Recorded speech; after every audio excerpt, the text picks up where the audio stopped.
مولا امام حسین علیہ السلام نے مدینہ سے چلتے وقت اپنے وصیت نامے میں فرمایا، میرا یہ قیام بڑائی، سرکشی، فساد اور ظلم کے لیے نہیں ہے۔ میرا یہ قیام کا مقصد صرف یہ ہے کہ اپنے جد رسول صلی اللہ علیہ وآلہ وسلم کی امت کی اصلاح کروں۔ میں چاہتا ہوں کہ امر بالمعروف و نہی عن المنکر کروں اور اپنے جد رسول صلی اللہ علیہ وآلہ وسلم اور والد علی ابن ابی طالب علیہ السلام کی سیرت پر عمل کروں۔ نواسۂ رسول صلی اللہ علیہ وآلہ وسلم کی قبر رسول پہ حاضری اور مقصد کربلا کی وضاحت۔ دربار ولی سے واپس آ کر نواسۂ رسول صلی اللہ علیہ وآلہ وسلم نے قبر رسول صلی اللہ علیہ وآلہ وسلم پہ حاضری دی۔ رات کا وقت تھا، چند رکعت نماز پڑھی۔ نماز سے فارغ ہونے کے بعد دعا کے لیے ہاتھ بلند کیے اور فرمایا، میرے اللہ، یہ تیرے نبی محمد صلی اللہ علیہ وآلہ وسلم کی قبر ہے اور میں تیرے اس نبی کی بیٹی کا فرزند ہوں۔ میرے معبود، جو معاملہ درپیش ہے وہ تو جانتا ہے۔ میرے اللہ، میں نیکی سے محبت کرتا ہوں اور برائی سے نفرت کرتا ہوں۔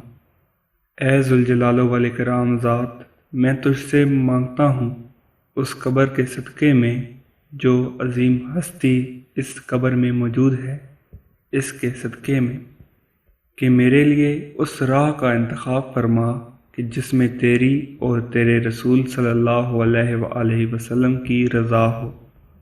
جب مدینہ سے روانہ ہونے لگے تو پھر نانا صلی اللہ علیہ وآلہ وسلم کی قبر کو الوداع کرنے کے لیے تشریف لائے۔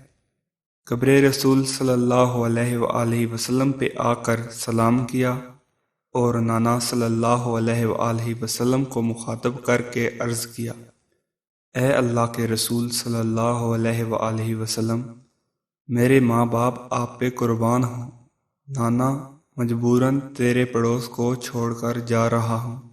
نانا، آپ صلی اللہ علیہ وآلہ وسلم کے اور میرے درمیان جدائی ڈال دی گئی ہے۔ نانا، مجھ پہ زبردستی کی جا رہی ہے کہ میں اس یزید کی بیعت کروں جو شرابی ہے، فسق و فجور کا مرکز ہے۔ اس کے بعد سید الشہداء علیہ السلام نے بیعت یزید کے اثرات کا ذکر کیا۔